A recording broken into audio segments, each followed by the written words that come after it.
નમસ્કાર મિત્રો, good Gujarat YouTube ચેનલમાં ફરી એકવાર તમારું હાર્દિક સ્વાગત કરું છું।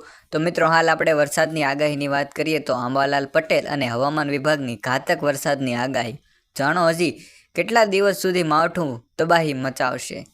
તો મિત્રો, રાજ્યના ખેડૂતોને ચિંતામાં મૂકનાર કમોસમી વરસાદ સંકટ હજી ટળ્યું નથી। હવામાન વિભાગ દ્વારા હજી ઘણી એવી આગાહી કરવામાં આવે છે જેને કારણે વરસાદ આવી શકે છે।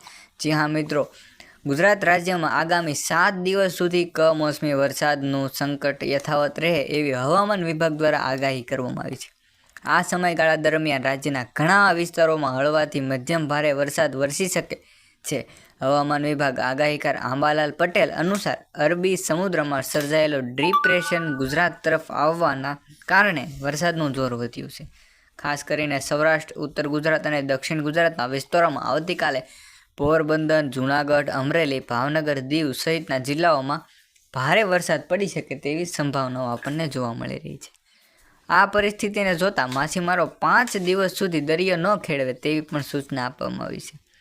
આ માવઠા બાદ 22 ડિસેમ્બર પછી રાજ્યમાં હાથ થીંજવાય તેવી ઠંડીની શરૂઆત પણ થઈ જાય। જી હા મિત્રો, હવામાન વિભાગની આગાહી આગામી 7 દિવસ વરસાદનું જોર રાજ્યમાં ખેડૂતોને ચિંતામાં મૂકનાર કમોસમી વરસાદ સંકટ હજી ટળ્યું નથી। હવામાન વિભાગ દ્વારા 7 દિવસની હજી આગાહી કરવામાં આવે। જી હા મિત્રો, આવતીકાલે આગાહી ગીર સોમનાથ, પોરબંદર, જૂનાગઢ, જામનગર, અમરેલી, દીવ, ભાવનગર સહિતના જિલ્લામાં છૂટાછવાયો વરસાદ રહેશે।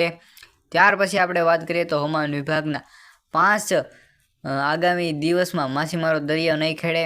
અંબાલાલ પટેલનું અનુમાન છે કે ડિપ્રેશન વધશે જેથી વરસાદનું જોર પણ હજી વધી શકે છે। જી હા મિત્રો, ત્યાર પછી આપણે વાત કરીએ કે અંબાલાલ પટેલના મતે આગાહીના કારણે સૌરાષ્ટ્રના તમામ જિલ્લામાં માવઠાનો માર પડશે। ગુજરાતના પાટણ, બનાસકાંઠા, સાબરકાંઠા, મહેસાણા, ગુજરાતના મધ્ય ગુજરાતમાં વરસાદની આગાહી હજી જોવા મળી રહી છે।